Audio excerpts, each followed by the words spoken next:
Welcome to Mystery Tales. I'm your host, Alex. Pull up a cozy chair, grab a cup of tea, and settle in for a relaxing journey into the world of classic mystery. Today, we're embarking on a brand new Hercule Poirot adventure, written in the timeless style of Agatha Christie. This is Hercule Poirot and the Concealed Crime, a locked-room whodunit set in the foggy elegance of 1920s England. It's a long one, over 90 minutes if you're listening straight through, so perfect for a lazy afternoon or evening unwind. We'll take it slow, chapter by chapter, with that sophisticated touch of intrigue to keep you hooked without rushing. Chapter 1. The Invitation to Harrington Estate. Dear listeners, let us transport ourselves back to the golden haze of 1925, a time when the world moved at a gentler pace, yet beneath the surface simmered secrets as dark as the Thames at midnight. Our tale unfolds in the heart of England, where the autumn winds whisper through the ancient oaks, carrying tales of old fortunes and hidden grudges. Picture, if you will, the majestic Harrington Estate, a grand country manor perched like a crown atop the undulating hills of rural Kent. This is no mere house. It is a living monument to the Harrington lineage, built in the Georgian style with towering stone facades draped in ivy that clings like forgotten memories. The estate sprawls across acres of manicured gardens, where rose bushes bloom defiantly against the encroaching frost, and gravel paths crunch underfoot like the bones of long-buried scandals. The air is crisp, laced with the earthy aroma of fallen leaves and the distant tang of salt from the nearby coast. Chimneys puff lazy plumes of smoke into the overcast sky, hinting at roaring fires within that ward off the chill. Harrington Estate has stood for generations, a bastion of wealth amassed from the textile mills that dot the industrial north. Lord Reginald Harrington, the current master, inherited not just the lands but the weight of expectations that now, it seems, are fraying at the edges like an old tapestry. It is into this world that our inimitable detective, Hercule Poirot, makes his entrance. Poirot, the Belgian maestro of mysteries, with his impeccably waxed moustache, curving like the arches of a Gothic cathedral, and his egg-shaped head housing those legendary little grey cells, arrives not by chance, but by summons. He steps off the steam train at the quaint village station of Ashford-on-Kent, his polished patent leather shoes gleaming against the dusty platform. The station itself is a relic, with its wooden benches worn smooth by countless travellers and a ticket-master who nods knowingly, as if sensing the importance of this dapper foreigner. Accompanying Poirot is his steadfast companion, Captain Arthur Hastings, a quintessential Englishman whose military bearing and straightforward nature provide the perfect foil to Poirot's elaborate deductions. Hastings, with his neatly trimmed moustache and a tweed suit that speaks of fox hunts and cricket matches, carries their valises with the ease of a man accustomed to adventure. "Poirot, old chap," Hastings remarks as they await the motor car, his voice carrying a hint of bewilderment. "I must say, this invitation from Lord Harrington came out of the blue. His letter was as cryptic as a coded dispatch from the war. 'Family matters requiring your unique insight,' he wrote. 'What do you make of it?'" Poirot adjusts his Homburg hat, his green eyes twinkling with that familiar spark of curiosity. Mon ami Hastings, it is precisely the vagueness that piques the interest of Hercule Poirot. Lord Harrington is a man of considerable influence. His textiles clothe the aristocracy from London to Paris. Yet he reaches out to a humble detective. None, There is a storm brewing beneath the calm facade of this estate. The little grey cells, they sense it already. The undercurrents of jealousy, perhaps greed, or even fear. The motor car arrives, a sleek Rolls-Royce Silver Ghost, its engine purring like a contented lion. The driver, a young footman in livery, tips his cap respectfully and loads their luggage. As they glide along the winding country lanes, flanked by hedgerows ablaze with russet hues, Poirot gazes out at the passing scenery. Sheep graze placidly in the fields, and in the distance, the spire of the village church pierces the sky like a accusatory finger. Hastings chatters amiably about the English countryside, but Poirot's mind is elsewhere, piecing together fragments from society gossip he'd overheard in London salons, whispers of financial strains at Harrington Textiles, familial rifts and anonymous threats that had set tongues wagging. At last the estate gates loom before them, wrought-iron masterpieces adorned with the Harrington crest, a lion rampant clutching a spindle. The driveway, lined with ancient elms whose branches form a natural arch, leads to the grand entrance. The manor house itself is a symphony of symmetry. Tall sash windows framed in white, a portico supported by Corinthian columns, and a massive oak door that swings open as if by magic. They are greeted by Mr. Elias Graves, the butler, a towering figure in his early 60s, with a face etched by years of discreet service. His hair is silvered at the temples, his posture ramrod straight, and his eyes, sharp as flint, betray nothing. Yet Poirot notices the faint tremor in Graves's gloved hands as he takes their coats and hats. "Welcome to Harrington Estate, Monsieur Poirot, Captain Hastings," Graves intones in a voice as smooth as aged port. "His lordship awaits you in the drawing-room. Tea will be served shortly." The entrance hall is a cavern of opulence. Marble floors veined with gold, a sweeping staircase carpeted in crimson, and walls adorned with portraits of stern ancestors whose eyes seem to follow every step. A massive chandelier dangles overhead, its crystals catching the afternoon light like captured stars. As Graves leads them deeper into the house, the scent of beeswax polish mingles with the faint aroma of lavender from sachets hidden in the drawers. The drawing-room is a haven of comfort and elegance. Sunlight filters through heavy velvet drapes, illuminating Persian rugs that muffle their footsteps. Leather armchairs cluster around a roaring fireplace where logs crackle merrily. On the mantelpiece, a collection of antique clocks ticks in unison, a reminder of time's inexorable march. Lord Reginald Harrington rises to greet them, a robust man in his late 50s, with a florid complexion from years of good living and a voice that booms like thunder. Dressed in a tailored tweed suit, he puffs on a cigar, the smoke curling lazily upward. "Monsieur Poirot, Captain Hastings, delighted you've come. Beastly weather for travel, what?" His handshake is firm, almost too much so, as if masking anxiety. Beside him stands Lady Amelia Harrington, his wife, a vision of refined beauty at 45, with porcelain skin, sharp cheekbones, and auburn hair swept into an elegant chignon. Her gown of emerald silk whispers as she moves, and around her neck gleams a strand of pearls, each one a testament to the family's fortune. Yet her smile does not reach her eyes, which dart nervously toward the windows, as if expecting an unwelcome visitor. "Welcome," Lady Amelia says softly, her voice carrying the cultured tones of finishing schools and debutante balls. "We've heard so much of your exploits, Monsieur Poirot. It's an honour."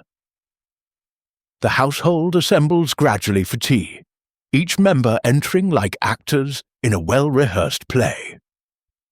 First, Mr. Victor Blackwell, Lord Harrington's business partner, A shrewd individual in his mid-50s, with a lean frame, wire-rimmed spectacles, and a habit of twisting his gold signet ring when deep in thought.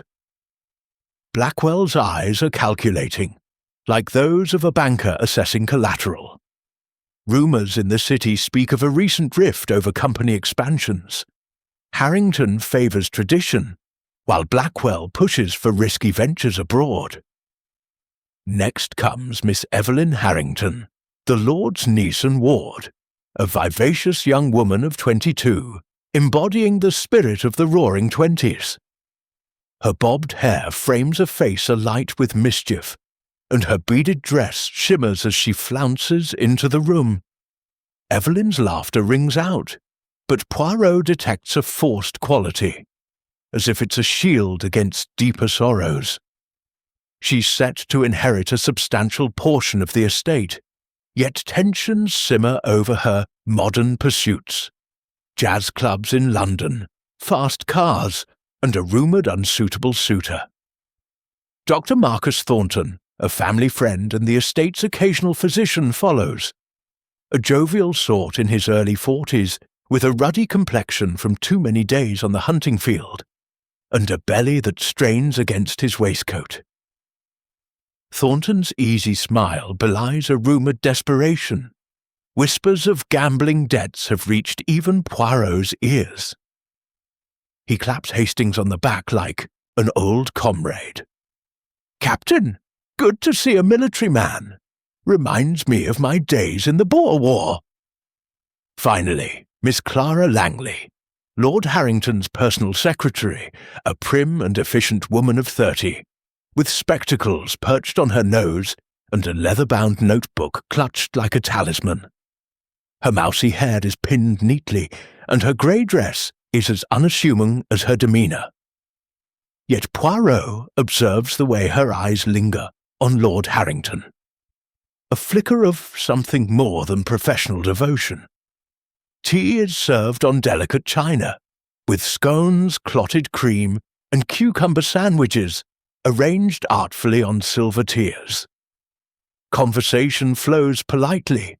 The weather, the latest from Parliament, the scandalous new dances sweeping the ballrooms.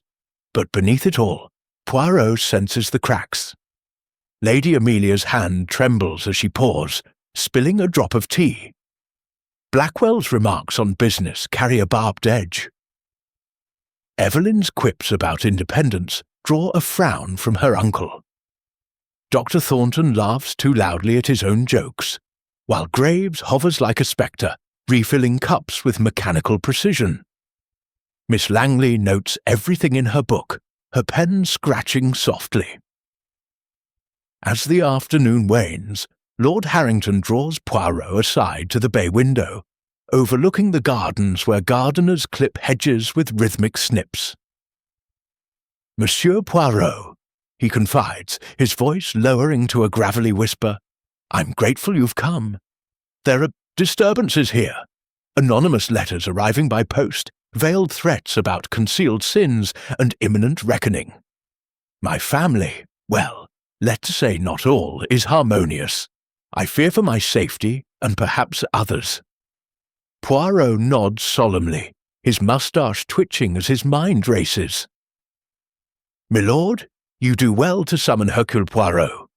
The truth, it hides in the shadows, but I shall bring it to light. Tell me more of these letters. When did they begin?" Harrington glances over his shoulder, ensuring privacy. "A month ago. Unsigned, posted from London. They hint at old business dealings, family secrets. I've enemies, Poirot, rivals in trade, perhaps even closer to home." The conversation is interrupted by the gong for dressing.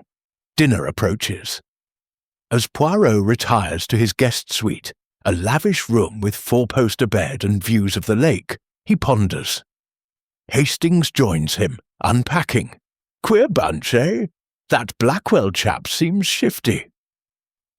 "Indeed, mon ami," Poirot replies, arranging his toiletries with precision. "But all have their masks. The estate breathes with secrets, the locked rooms, the hidden passages of the heart. Tonight, At dinner we shall observe. The evening unfolds with the ritual of a formal meal in the dining hall, candlelight flickering on crystal and silver. Conversations ebb and flow, but Poirot notes the undercurrents. Lady Amelia's averted gazes, Evelyn's defiant toasts, Blackwell's probing questions about the will. As the clock strikes 9, the household begins to disperse, the night settling over Harrington Estate like a shroud.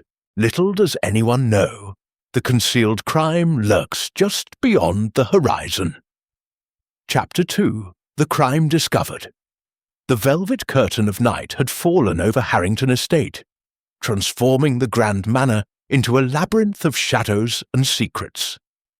The moon, a pale sentinel, hung low in the sky, casting elongated silvery beams through the leaded panes of the windows, illuminating the corridors like ghostly pathways.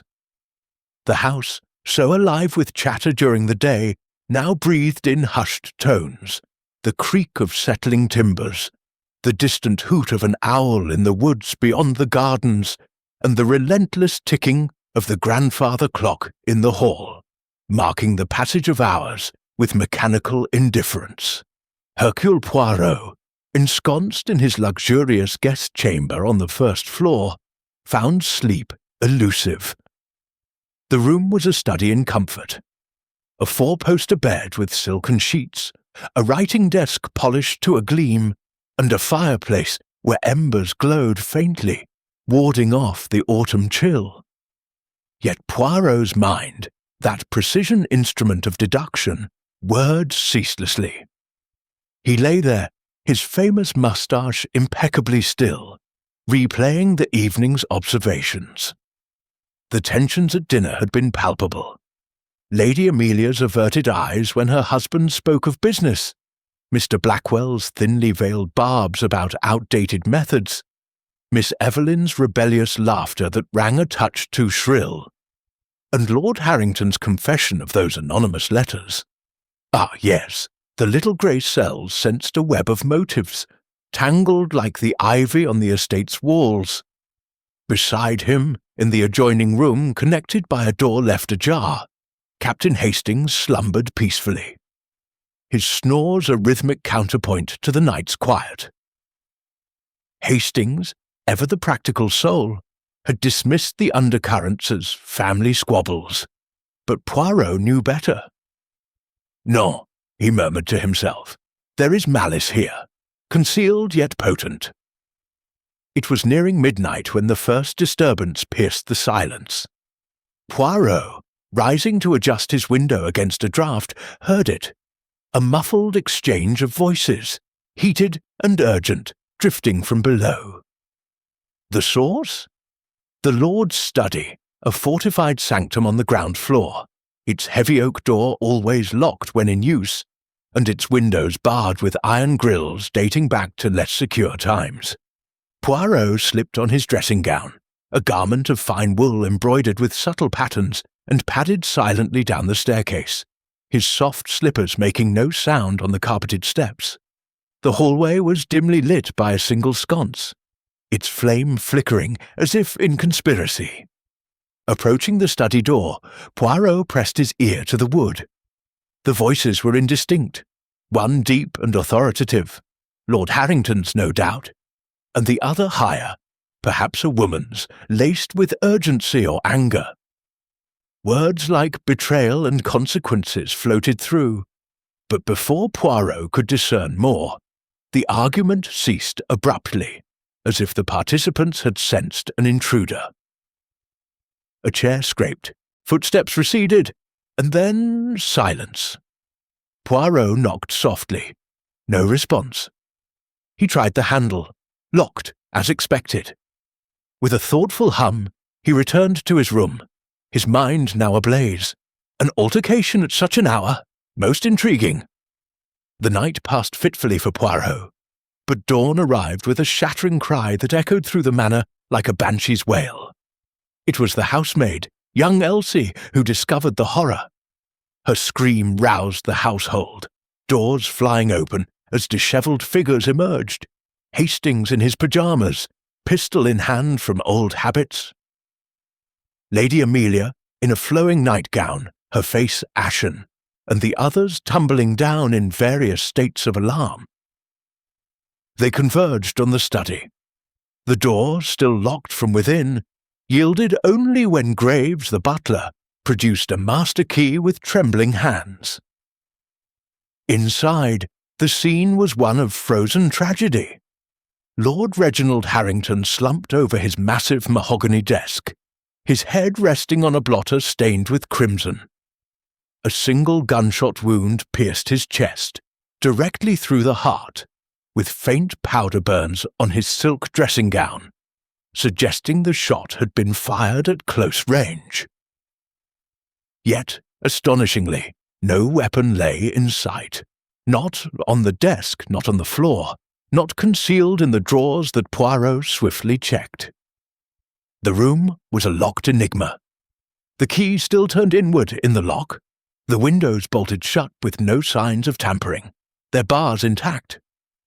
The Persian rug showed no footprints beyond the Lord's own, and the walls, lined with bookshelves heavy with tomes on history and commerce, revealed no hidden panels upon initial inspection. "Good heavens!" Hastings exclaimed, his face paling. "It's murder, Poirot! But how? The door was locked, windows secure. It's impossible." Poirot, kneeling beside the body with the precision of a surgeon, examined the wound. "Not impossible, mon ami, merely concealed. The method, it eludes for now, but the little grey cells will prevail." He noted the time on the desk clock. Stopped at 1:17 a.m., perhaps from the impact. On the desk lay an open ledger, ink still fresh on a half-written entry about disputed shares, and beside it a crumpled anonymous letter, its message scrawled in disguised hand. "Your concealed crimes will be exposed. Justice comes at midnight." The local constable, a portly man named Inspector Japp. No, wait, this was Constable Wilkins, summoned hastily from the village, arrived within the hour, sealing the room with official tape and muttering about foul play. He deferred to Poirot's reputation, allowing the detective to continue his scrutiny. Dr. Thornton, roused from his guest bed, confirmed the cause: death by gunshot, likely instantaneous, around 1 a.m., based on body temperature. The suspects gathered in the adjoining morning room, a sunlit space now heavy with dread. Lady Amelia collapsed into a chair, fainting dramatically until revived with smelling salts. "Reginald! Oh, my poor Reginald," she whispered, her eye pearls clutched like a lifeline. Blackwell paced, twisting his ring, muttering about business rivals who might have infiltrated. Evelyn wept openly, her modern facade cracking. Graves stood stoic by the door, his steel eyes betraying a flicker of something. Grief? Guilt? Miss Langley hovered, notebook abandoned, her spectacles fogged with unshed tears. Poirot addressed them gently yet firmly. "Mesdames et messieurs, a tragedy has occurred. Lord Harrington is dead, murdered in a room locked from within. I, Hercule Poirot, will uncover the truth, but first, where were each of you last night?" The alibis began to trickle out, each laced with hesitation, setting the stage for the web of deception to unfold. Chapter 3. The Gathering Storm. The morning sun struggled through the heavy drapes of Harrington Estate, casting a pallid light over the morning room where the household had assembled in stunned silence. The air was thick with the scent of strong coffee and toast, but appetites were forgotten in the wake of Lord Harrington's gruesome demise. The study remained sealed, guarded by Constable Wilkins, who puffed importantly on his pipe while awaiting reinforcements from Scotland Yard. Yet it was Hercule Poirot who commanded the scene, his compact figure exuding an authority that belied his stature. Dressed impeccably in a pinstriped suit, his moustache waxed to razor-sharp points, He paced the room with the measured steps of a conductor, orchestrating a symphony of secrets. Captain Hastings stood by the window, notebook in hand, his face a mask of earnest confusion. "Poirot, this locked room business, it's straight out of a penny dreadful. No gun, no entry. How the devil was it done?" Poirot paused, tapping his temple. "Patience, mon ami. The impossible is merely the improbable in disguise. We begin with method, interviews. The truth hides in the words unsaid, the glances averted." He turned to the group, seated uneasily on chintz sofas and armchairs. Lady Amelia clutched a handkerchief, her eyes red-rimmed. Mr. Blackwell fidgeted with his cufflinks. Miss Evelyn stared at her hands, twisting a ring. Dr. Thornton mopped his brow despite the chill. Graves, the butler, stood sentinel by the door, impassive as ever. Miss Langley hovered nearby, her notebook at the ready, though her hands shook. "Mesdames et messieurs," Poirot announced in his precise, accented English, "I, Hercule Poirot, with the constable's blessing, will conduct preliminary inquiries. Each of you shall speak with me privately in the library. Honesty is your ally. Deception, your foe." The library, a sanctum of oak-panelled walls and shelves groaning under leather-bound volumes, became the confessional. Sunbeams danced on dust motes as Poirot settled behind a massive desk. Hastings perched nearby like a faithful scribe. First came Lady Amelia, gliding in like a spectre in her black mourning dress. She sat rigidly, her pearls clicking softly. "Madame," Poirot began gently, "recount your evening. Where were you when the shot rang out? Or rather, did not, since no one heard it." She hesitated, her voice a whisper. "I retired early, around 10. Reginald often worked late in his study. Our marriage, it had its strains. He was devoted to the business perhaps too much." Poirot noted her motive. The will left her the estate, but rumours of infidelity swirled. "And these anonymous letters, did you know of them?" She nodded faintly. "He showed me one. Dreadful things accusing him of past misdeeds in the mills, exploiting workers, they said." Her alibi? Alone in bed, no witnesses. As she left, Poirot murmured to Hastings, "Grief, yes, but is it genuine?" Next, Mr. Victor Blackwell, his shrewd eyes darting. He sat with crossed legs, exuding false confidence. "Business partners argue, Monsieur Poirot. Reginald was stubborn, refused to modernize. We quarrelled yesterday over shares. He accused me of underhanded dealings. Motive aplenty, control of Harrington Textiles. Alibi, in his guest room, reading financial reports. Alone? Oui, Poirot pressed. Blackwell twisted his signet ring, a tell perhaps. And the letters? Business rivals? Blackwell shrugged. Possibly, or family skeletons. Miss Evelyn Harrington followed, her flapper energy subdued, eyes puffy from tears. "Uncle was old-fashioned," she said defiantly, though her voice cracked.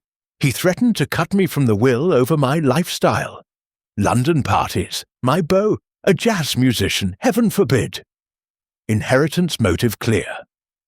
She claimed a midnight stroll in the gardens, alone, to clear her head. "Did you hear anything? Voices?" Poirot asked. "Perhaps arguing, but distant. A clue or deflection?" Dr. Marcus Thornton entered next, his ruddy face flushed. "Ghastly affair," he boomed, sinking into the chair. As family physician, he'd prescribed sedatives to Lord Harrington for insomnia. Owed him money? Yes, from poor investments, hunting lodges gone bust. Desperation motive. Alibi. Retired at 11, slept soundly. But doctor, the wound, close range, no struggle. Familiarity suggests trust.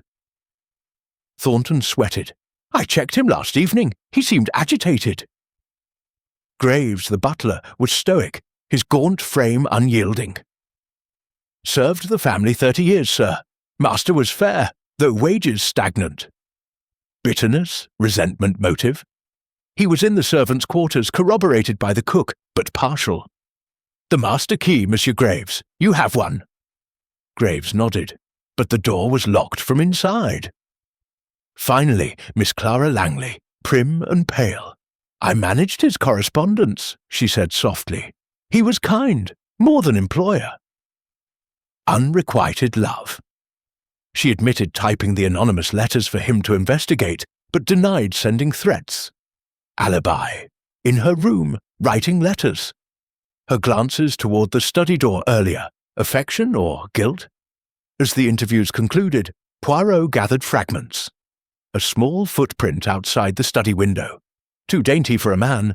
A missing spare key from Graves's ring. A poisoned cigar stub in the ashtray, but death by gunshot. Red herrings abounded. The crime is concealed, Hastings, like the weapon. Perhaps a silencer or ingenuity. A storm brewed outside. Thunder rumbling as rain lashed the panes. Isolation loomed. No yard inspectors yet. Poirot paced. Motives swirl like leaves in the wind, but order method, we shall prevail. The household reconvened for luncheon. Tensions electric. Eyes met suspiciously. Whispers hissed. Poirot observed, his little grey cells storming ahead. Chapter 4. Shadows of doubt. The storm that had threatened Harrington Estate finally unleashed its fury.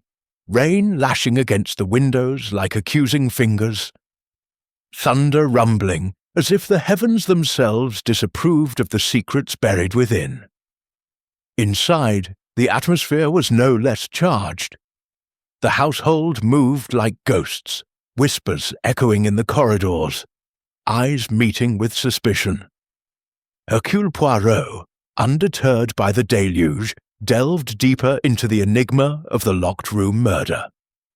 The study remained cordoned, its secrets guarded, but Poirot's little grey cells worked tirelessly, sifting through the fragments unearthed in the interviews.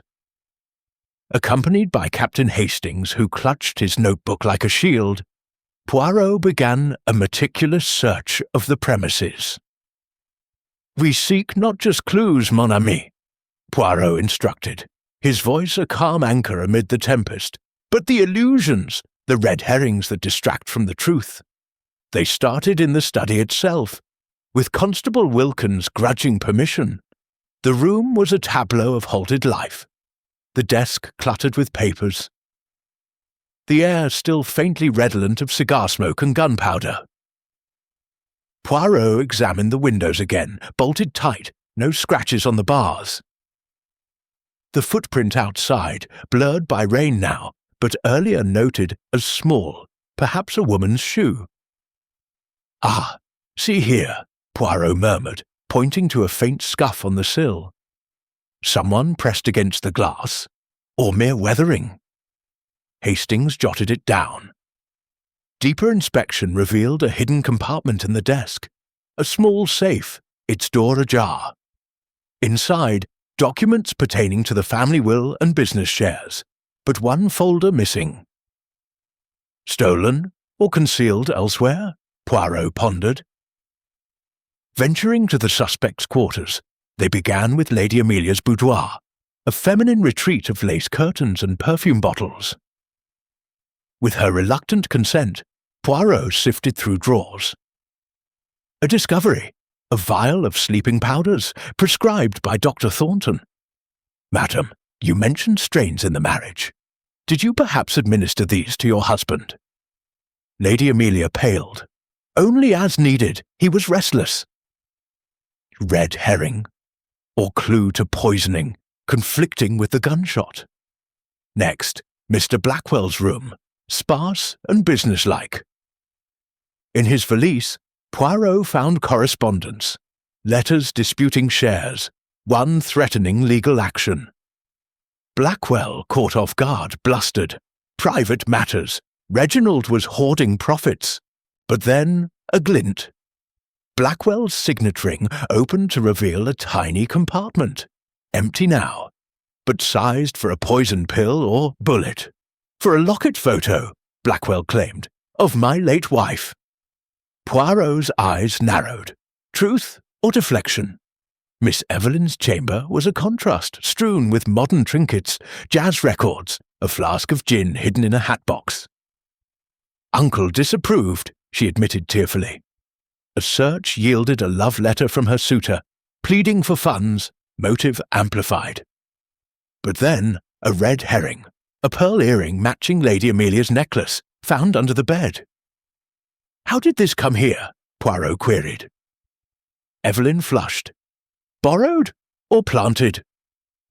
Suspicion shifted. Dr. Thornton's medical bag left in his room proved fruitful.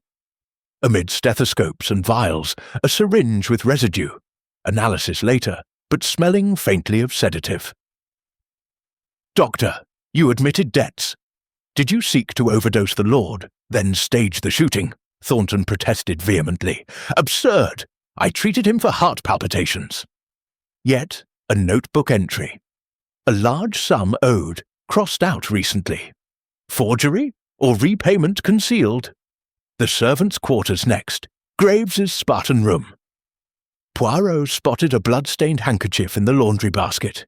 Explain, Monsieur Graves. The butler stiffened. A nosebleed, sir, from the dry air. But the stain matched the study's blotter hue. Clue to presence at the scene. Graves's alibi held with the cook, but partial. A missing key from his ring, perhaps used to lock the doorpost murder. Miss Langley's attic room, neat as her shorthand. Her diary, glimpsed briefly, revealed passionate entries about Lord Harrington? Unrequited affection, mademoiselle, Poirot asked gently. She blushed. He was kind, nothing more. But a typed letter draft mirrored the anonymous threats. Practice or evidence? I helped him draft responses, she insisted. As evening fell, the storm abating to a drizzle, Poirot assembled the group in the drawing room. Flames danced in the hearth, casting flickering shadows that mirrored the doubts in their faces. Mes amis, Poirot declared, clues abound, yet so do deceptions. The footprint, perhaps Miss Evelyn's midnight stroll? The missing documents, Blackwell's greed? The handkerchief, Graves's intrusion? The vial, Lady Amelia's despair? The syringe, Dr. Thornton's desperation? The diary, Miss Langley's jealousy? Accusations flew. Blackwell pointed at Thornton. Your debts drove you. Evelyn accused Lady Amelia. You stood to gain most. Graves remained silent, but his tremor worsened. A twist. Poirot revealed the poisoned cigar, analyzed discreetly, laced with arsenic. But death by bullet, why poison? Misdirection to confuse the method? Tensions peaked. Lady Amelia stormed out. Evelyn dissolved in tears. Poirot confided to Hastings. The web tightens, but the spider hides. More shadows than light. The night deepened. The estate a pressure cooker of doubt, as the concealed crime's layers peeled away, one herring at a time. Chapter 5. Unravelling Threads. The relentless rain had turned the grounds of Harrington Estate into a quagmire, mirroring the muddied waters of the investigation. Thunder grumbled intermittently, as if echoing the growing frustrations within the manor's walls. Hercule Poirot, his suit unrumpled despite the chaos, gathered his thoughts in the library, surrounded by the musty scent of ancient books and the faint patter of droplets on the panes. Captain Hastings hovered nearby, his brow furrowed. Poirot, these clues, they point everywhere and nowhere. The poisoned cigar, the missing key, it's a devilish puzzle. Precisely, mon ami, Poirot replied, his green eyes alight. But puzzles have edges. We must find the corners amid the complications. The household, confined by the storm, no telegrams out, no inspectors in, simmered with unease. Isolation bred paranoia. Alliances shifted like shadows. Poirot's next move, re-examine the study under lamplight. With Hastings's aid, he discovered a subtle anomaly. A thin thread, silk-like, dangling from a high vent near the ceiling. Ah, perhaps a string to lower the weapon, but no gun found. Tugging it gently revealed nothing. It snapped, a dead end, or was it a twist? The thread matched silk from Harrington Textiles, company property accessible to Blackwell or even Lady Amelia. Complications mounted when Miss Evelyn, cornered in the conservatory amid wilting orchids, confessed a partial truth. "My suitor isn't real," she admitted tearfully, her bobbed hair dishevelled. "I invented him to rile Uncle, hoping he'd relent on the inheritance. But why the pearl earring in her room? Aunt Amelia lent it. I lost the pair." Poirot pressed. Her garden stroll alibi cracked. The maid saw her near the study at midnight, arguing with someone. "It was Clara, Miss Langley," Evelyn blurted. "She was pleading with Uncle about something personal." This led to Miss Langley, found in the attic sorting papers. Her prim facade crumbled under Poirot's gentle probing. "Yes, I loved him," she whispered, spectacles slipping. "An affair brief and foolish. He ended it weeks ago." Motive, scorned heart. But a twist. Her diary entries were forged post-murder. Ink too fresh. "Someone planted them," she insisted. "Who?" Eyes turned to Graves, the loyal butler with access to all rooms. Graves, interrogated in the servants' hall over tepid tea, revealed a grudge. "Master cut my pension promise. Said times were tight. But his nosebleed handkerchief, genuine, sir. But I did enter the study earlier, delivering brandy. He was alive." Complication. The bloodstain tested, via Thornton's kit, matched Harrington's type, suggesting struggle. Graves paled. "Impossible. I left at 11. Dr. Thornton, sweating in his room, faced accusations. His syringe residue? Sedative, but enough for overdose. "I sedated him mildly, for his heart," he claimed. Twist. Ledger entries showed Thornton forging repayments, embezzlement. "No, Reginald knew. We settled privately." But a hidden letter in his bag threatened exposure unless debts forgiven. Blackmail. Self-inflicted. Blackwell attempted subtlety but failed. Caught sneaking to the garage amid the downpour, he claimed fresh air. Poirot confronted the missing safe documents in his coat, share transfers. "Reginald signed them yesterday," Blackwell snarled. "Legitimate, but signatures mismatched. Forgery." "You plan to flee," Poirot accused. Blackwell deflated. "Business was crumbling. He blamed me for losses." Complication. His ring compartment held a bullet casing, matching the wound caliber. From target practice, he lied weakly. Lady Amelia in the drawing room unravelled next. The sleeping powders?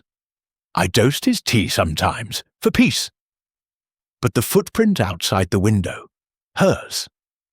I peeked in, worried after our row. Twist.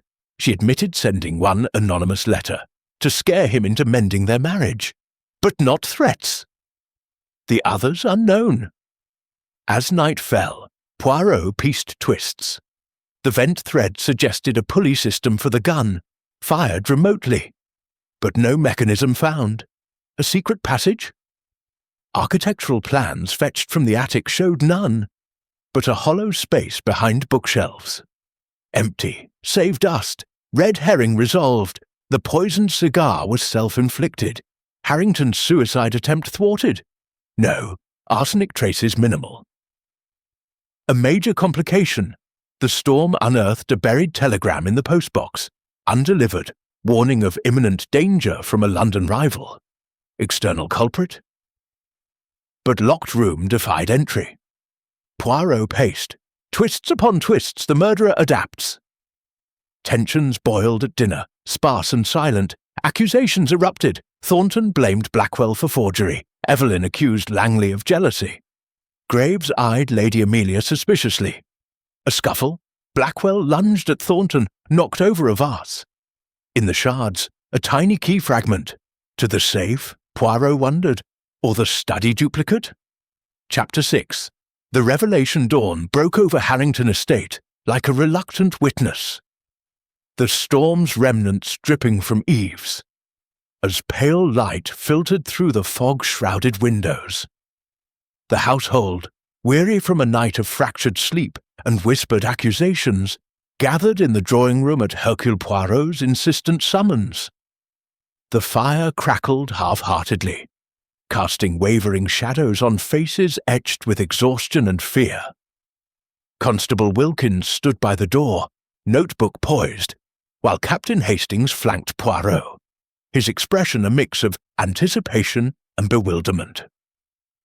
Poirot stood centremost, his small frame radiating unshakable confidence, his moustache groomed to perfection despite the ordeal.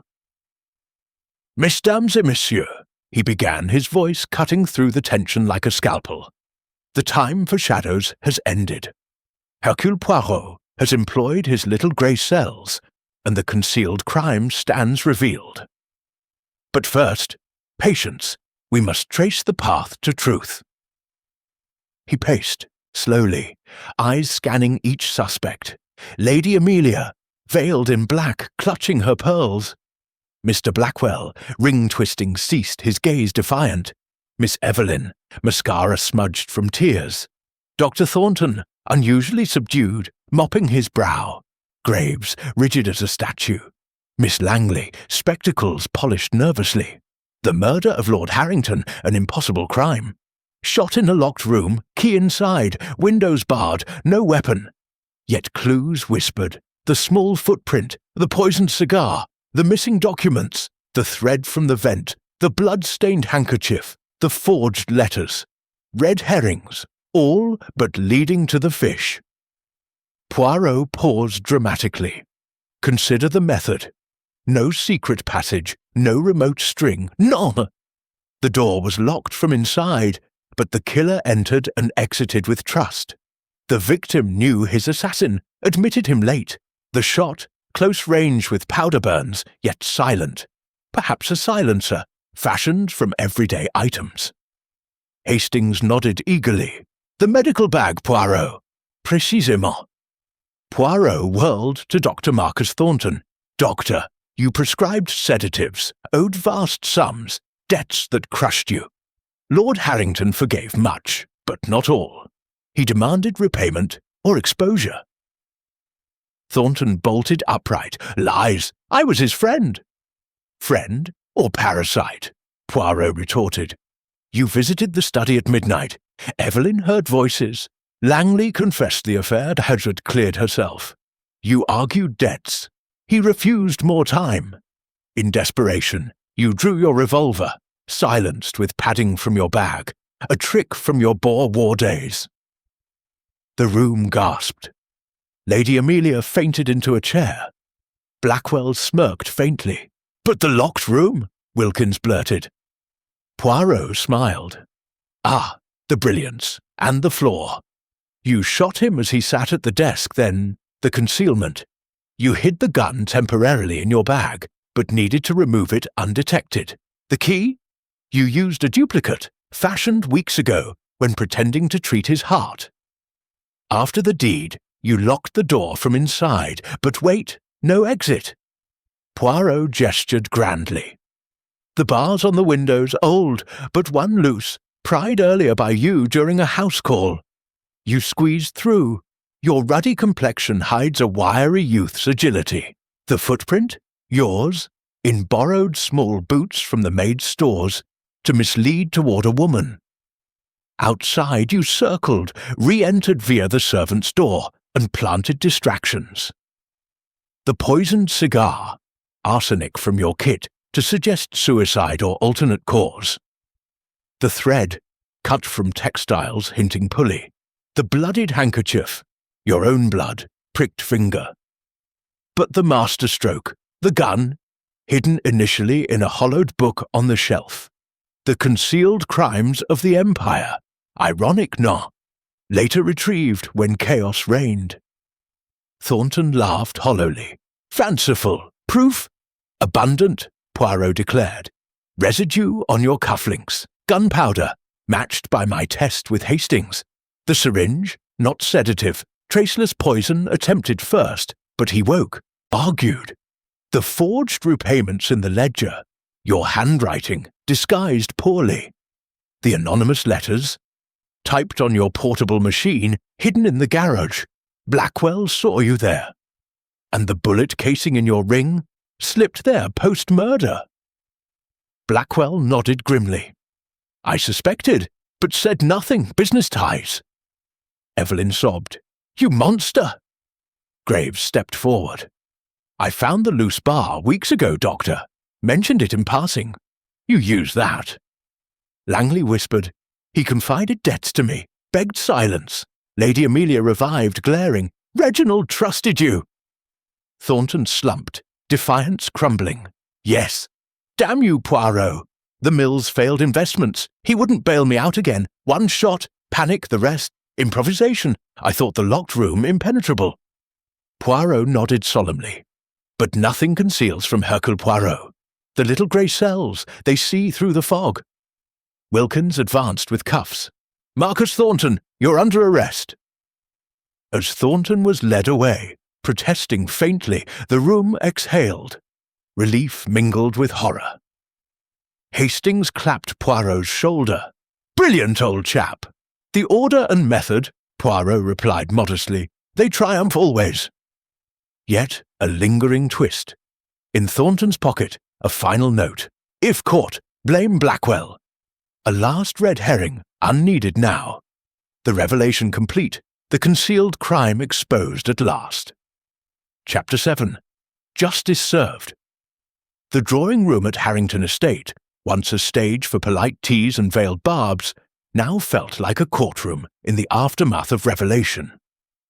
The fire had died to embers, mirroring the extinguished life of Lord Reginald Harrington, and the shattered illusions of those who survived him. Dr. Marcus Thornton stood handcuffed between Constable Wilkins and a freshly arrived sergeant from Scotland Yard, his ruddy face drained to ashen grey, his jovial mask discarded like a discarded prescription. The storm outside had cleared, leaving a crisp autumn morn where sunlight pierced the windows, illuminating dust motes like fleeting clues in the air. Hercule Poirot, the architect of this denouement, stood with hands clasped behind his back, his egg-shaped head tilted in quiet triumph. Captain Hastings beamed beside him, barely containing his admiration. By Jove, Poirot, you've done it again. The doctor's web unravelled completely. Indeed, mon ami, Poirot replied softly, his Belgian accent laced with satisfaction. Justice, it is like a well-tailored suit, precise, fitting, and leaving no loose threads. The suspects, no longer mere suspects but witnesses to truth, reacted in waves. Lady Amelia Harrington rose unsteadily, her black veil lifted, eyes blazing with a mix of grief and vindication. You were his friend, she whispered to Thornton, voice breaking. How could you betray him so? The debts, he would have helped in time. Thornton sneered weakly, the cuffs clinking. Helped? He was cutting me off. The investments soured because of his stubbornness, refusing modern machinery. I begged for one more loan. He laughed. Physician, heal thyself, he said. In that moment, the gun was in my bag for protection against those rumoured threats. One pull, panic, then the madness to conceal it. Mr. Victor Blackwell, twisting his signet ring no more, nodded grimly. I knew you were desperate, Marcus. Saw you in the garage, hiding that typewriter. But business bound me silent.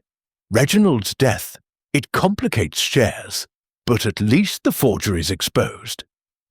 Miss Evelyn Harrington, the young flapper no longer feigning rebellion, buried her face in her hands. Uncle, gone because of money? I invented that suitor to provoke him, yes, but this?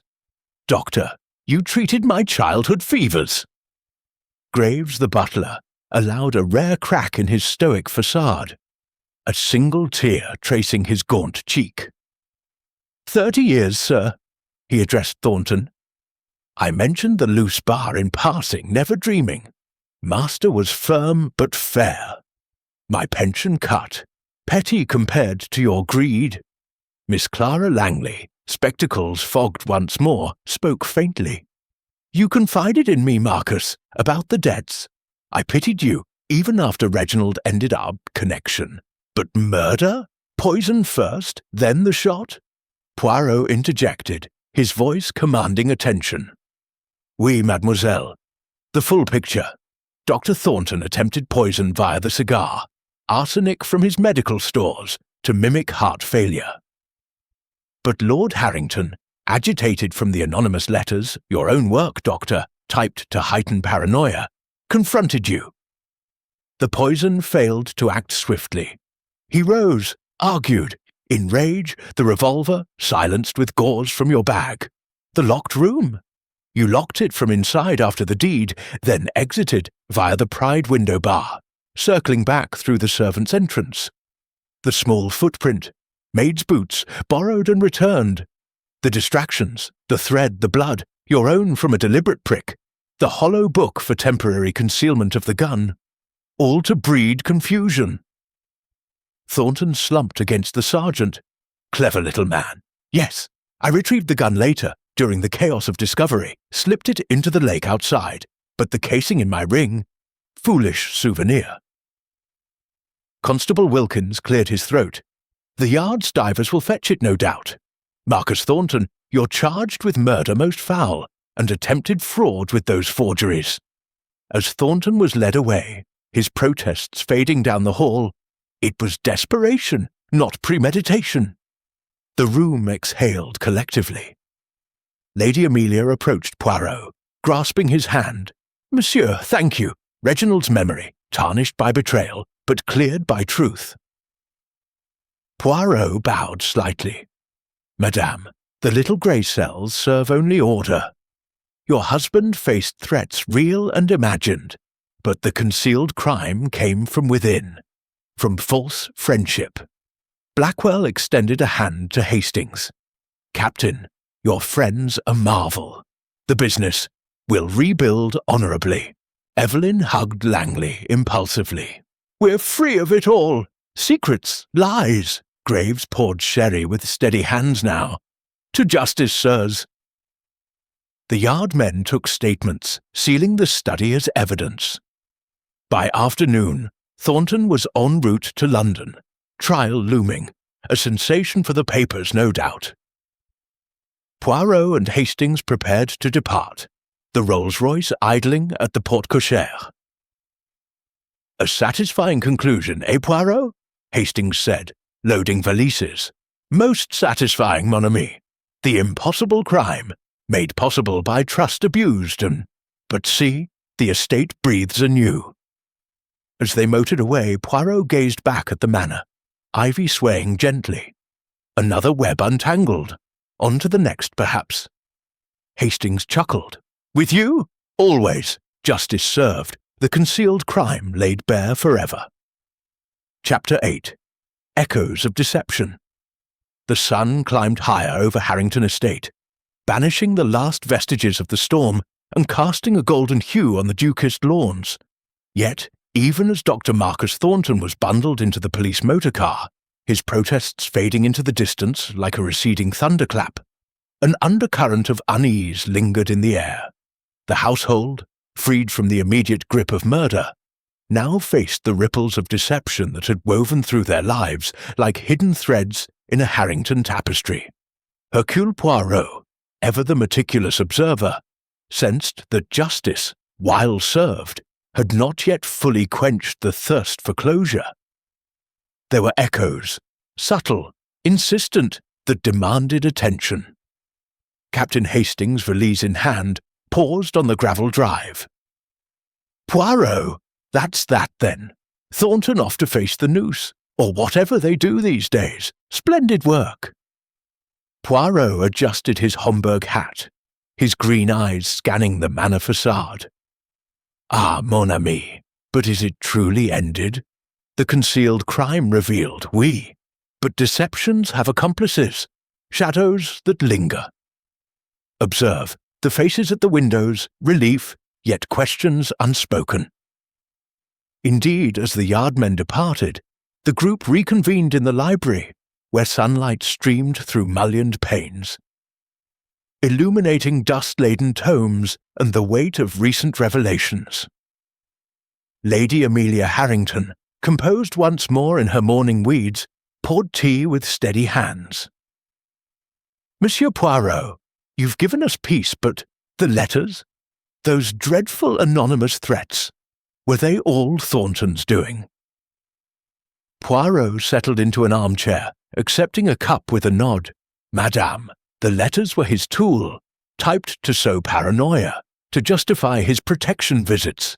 But one must ask, why such elaboration? Greed alone? None. The echoes suggest deeper alliances. Mr. Victor Blackwell, leaning against the mantel, lit a cigarette. Alliances? Thornton acted alone. Debts drove him mad. The shares are mine now, legitimately.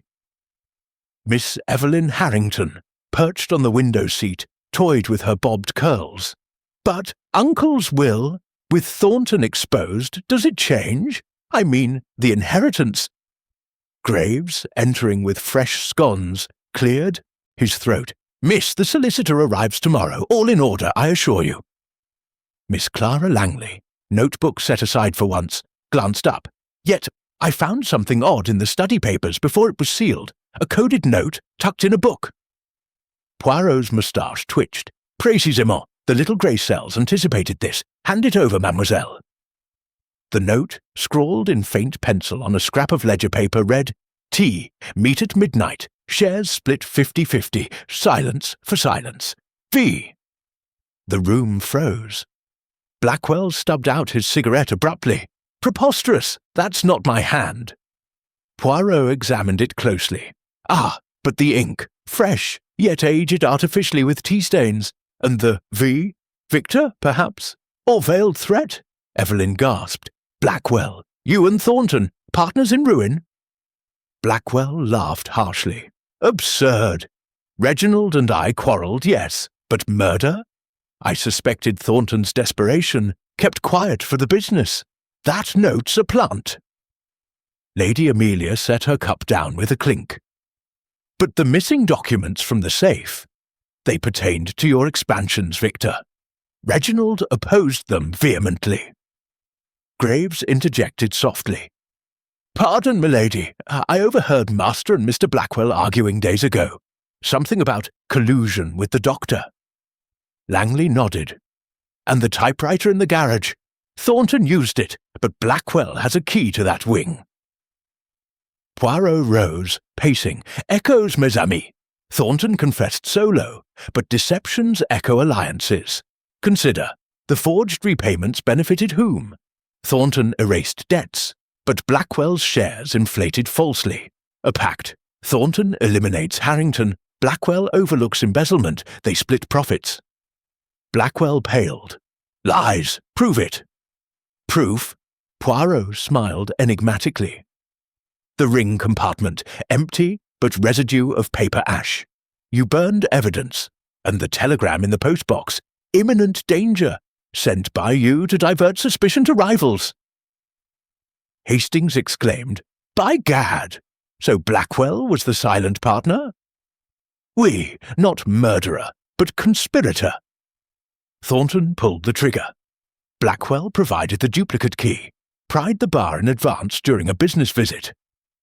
Silence for silence. The group turned on Blackwell, who backed toward the door.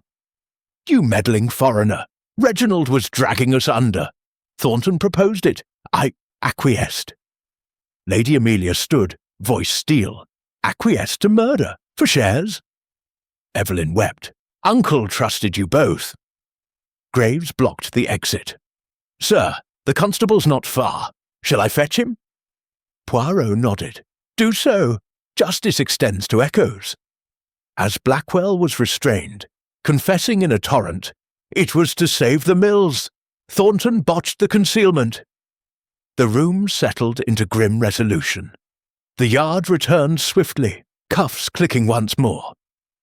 Lady Amelia thanked Poirot again. "You've unearthed the full rot. The estate will heal."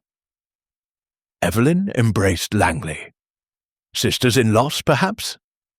Graves bowed. "Order restored, monsieur." As Poirot and Hastings finally departed, the manor receding in the rear view, Hastings mused, "A double deception! Brilliant, Poirot!" The concealed crime had layers, mon ami, but truth echoes loudest. The estate faded. Justice's echoes silenced at last. Chapter 9. The Grand Revelation. The library at Harrington Estate had transformed into an impromptu tribunal, its oak shelves bearing witness to the unravelling of human frailties. Afternoon sunlight slanted through the windows, gilding the spines of forgotten volumes and illuminating the faces of the assembled. Lady Amelia, regal yet weary. Miss Evelyn, eyes wide with lingering shock. Miss Langley, notebook clutched like a shield. Graves, stoic but attentive. Victor Blackwell, now under loose guard by Constable Wilkins, sat handcuffed in a high-backed chair, his shrewd facade cracked like old porcelain. The yard sergeant scribbled notes nearby, while Captain Hastings stood sentinel, his admiration for Poirot evident. Hercule Poirot, the Belgian virtuoso, commanded the centre, his patent leather shoes gleaming, his moustache a symmetrical masterpiece. He cleared his throat, the sound echoing like a gavel. "Mesdames et messieurs, we gather not for mere recapitulation, but for the grand revelation, the full tapestry of the concealed crime. Thornton confesses the act, Blackwell the complicity, but the little grey cells demand completeness. Order and method shall prevail." He paced deliberately, hands gesturing as if weaving invisible threads. "Let us begin at the genesis. Lord Harrington, a man of industry, faced shadows. Anonymous letters arriving like harbingers. Concealed sins, they warned. But these were no external foes, crafted by Thornton, typed on a machine hidden in the garage, with Blackwell's tacit approval. Why? To erode Harrington's resolve, to make him vulnerable. Lady Amelia interjected softly, "But Reginald showed me one, dreadful accusations of mill exploitations." "Précisément, madame. The letters exploited real grievances, workers' plights, hushed scandals. Thornton, indebted from failed investments in those very mills, blamed Harrington's conservatism. Blackwell, eager for modernization, saw opportunity. They allied months ago, debts forgiven for silence, shares manipulated post-demise." Blackwell snarled. "Lies! It was Thornton's scheme. I merely overlooked." Poirot whirled. "Overlooked? Non! You provided the duplicate key, pried the window bar during a casual inspection of the grounds. Your business visits masked preparations. The coded note, shares split 50-50. Your hand, Victor. The ring compartment burned incriminating memos." Evelyn leaned forward. "But the method, the impossible shot?" "Ah, the heart of the enigma." Poirot's eyes sparkled. Thornton visited at midnight, admitted by Harrington for a medical check amid the threats. They argued debts. Harrington refused extension. Thornton attempted poison first. Arsenic-laced cigar, from his kit to simulate heart. Failure. But Harrington, suspicious, confronted him. The poison slow, Thornton panicked, drew the silenced revolver. Gauze-wrapped barrel. War trick. The room hushed. Shot at close range, powder burns on the gown. Harrington slumped. Thornton locked the door from inside with the duplicate. Exited via the loosened bar. Your work, Blackwell, wearing maid's small boots for the footprint, misleading to a woman. Circled to servant's entrance, re-entered undetected. Langley gasped. And the distractions. Masterful misdirections, Poirot continued. The vent thread, silk from textiles, hinting pulley system, planted by Thornton. The bloodied handkerchief, his own prick, tossed in Graves's quarters to implicate loyalty scorned. The hollow book hid the gun temporarily, retrieved amid discovery chaos, discarded in the lake. Graves nodded gravely. I suspected the bar, mentioned it innocently. Indeed, Monsieur Graves, and the forged ledger entries, Thornton's embezzlement, covered by Blackwell's share manipulations, the missing safe documents, stolen by Blackwell post-murder to secure control. Lady Amelia clutched her pearls. But my sleeping powders? The pearl earring in Evelyn's room. Red herrings, madame. Innocent coincidences amplified. You dosed tea for calm. The earring misplaced during a family chat. Evelyn's invented suitor. Youthful rebellion, unrelated. Langley's affair. Ended amicably, but Thornton exploited her diary, forging entries to divert suspicion. Blackwell slumped. Reginald was obstinate, Mills failing. Thornton proposed elimination, I enabled for survival. Thornton, from his cell via relayed confession, as Wilkins confirmed, had echoed, Victor promised half. I pulled the trigger. Poirot halted, facing all. The concealed crime, not just murder, but conspiracy veiled in trust. Motives intertwined. Debt, greed, resentment. Logical deductions, residue on Thornton's cuffs, mismatched signatures, garage typewriter ribbons matching letters. No accomplices beyond these two. The web complete. The sergeant rose. Damning. Blackwell, you're charged as accessory. As Blackwell was led away, protesting futilely, the room exhaled. Lady Amelia stood.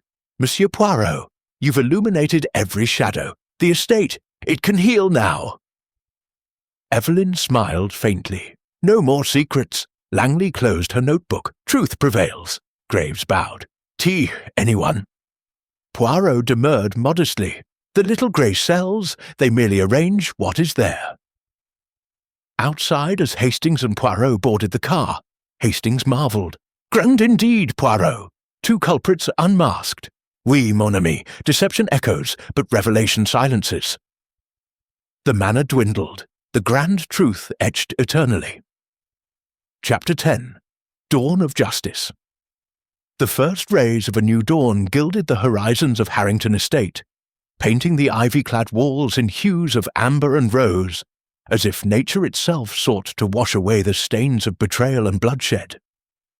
The storm's fury had long subsided, leaving the air crisp and renewed, scented with damp earth and the faint bloom of late autumn flowers.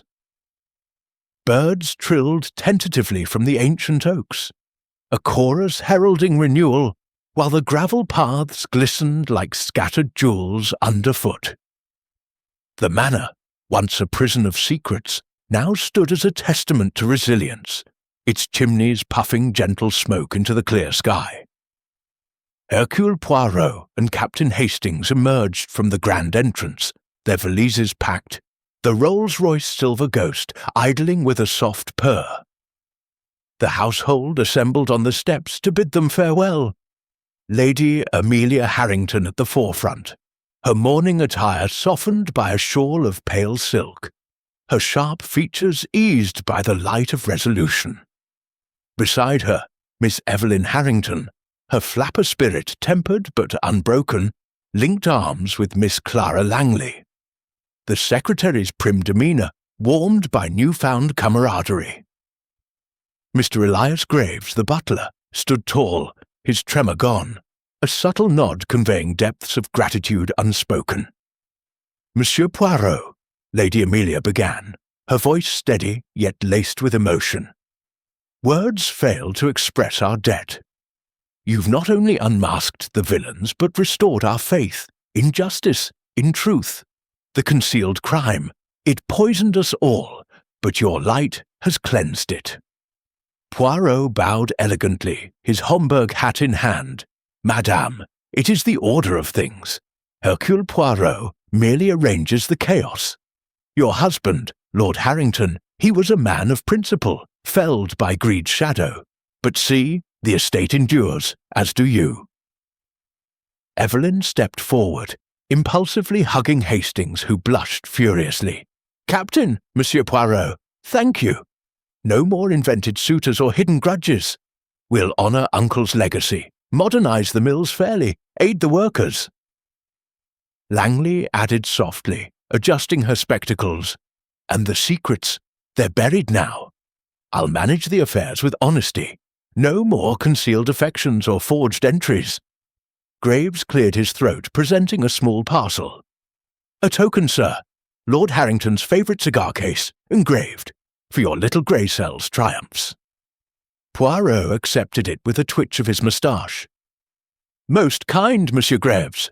Remember, loyalty like yours is the true foundation of any house. As the farewells concluded, Constable Wilkins approached, tipping his helmet. Monsieur, the yard's grateful. Thornton and Blackwell, trials set for London. Confessions solid, evidence irrefutable. The gun from the lake, the typewriter ribbons, all ties up neatly. Poirot nodded. As it must, the impossible crime, made possible by conspiracy, undone by method. With a final wave, Poirot and Hastings climbed into the motor car. The engine roared to life, and they glided down the driveway, the wrought-iron gates swinging open like the closing of a chapter. Hastings glanced back. A rum affair, Poirot. 2 culprits, debts and ambition entwined. Jolly good show. Indeed, mon ami, Poirot replied, settling into the leather seat, his eyes distant. But justice is not merely arrest, it is restoration. Lady Amelia inherits wisely. Evelyn grows. Langley finds purpose. Graves his due pension. The concealed crime exposed. The wounds heal. As the countryside unfolded, rolling hills dotted with sheep, villages stirring to life, Poirot reflected aloud. The human heart, Hastings, it conceals much. Love scorned, fortunes chased, loyalties tested. Thornton, the desperate healer turned slayer. Blackwell, the partner turned traitor. Their alliance, a web of whispers, letters to breed fear, preparations in shadows. The locked room, a facade of impossibility, shattered by logic. Hastings lit a pipe. And the red herrings, masterful. The footprint, the thread, the poison, all to mislead. But the little grey cells, they discern the pattern. Powder on cuffs, mismatched ink, echoes of collusion. No accomplices beyond, yet the estate's very walls whispered truths. By midday, they reached the train station at Ashford-on-Kent, the same platform where their adventure began. As they boarded the London-bound express, Poirot gazed out at the receding landscape. Another case closed, mon ami. But the world brims with mysteries, perhaps a poisoned chalice in Mayfair next. Hastings chuckled. With you? Undoubtedly. Tea in the dining car. Bien sûr. And a quiet moment for the grey cells to rest. Back at the estate, as the sun climbed, Lady Amelia convened the remaining souls in the drawing-room. Reginald's will stands. Shares to charity for the mill's workers, the house to us. No more concealments, we rebuild openly. Evelyn raised a glass. To truth, to justice, Langley echoed. Graves smiled faintly. Dawn indeed. The manor settled into peace, the grandfather clock ticking onward, a heartbeat renewed. The concealed crime, a memory now, faded like mist in the morning light. In London, Thornton and Blackwell faced their reckonings, cells cold, trials swift. Headlines blared, locked room murder solved by Belgian sleuth. Poirot, in his Baker Street flat, clipped the article with satisfaction, moustache twitching. The order prevails. And so, justice dawned fully, illuminating the path ahead.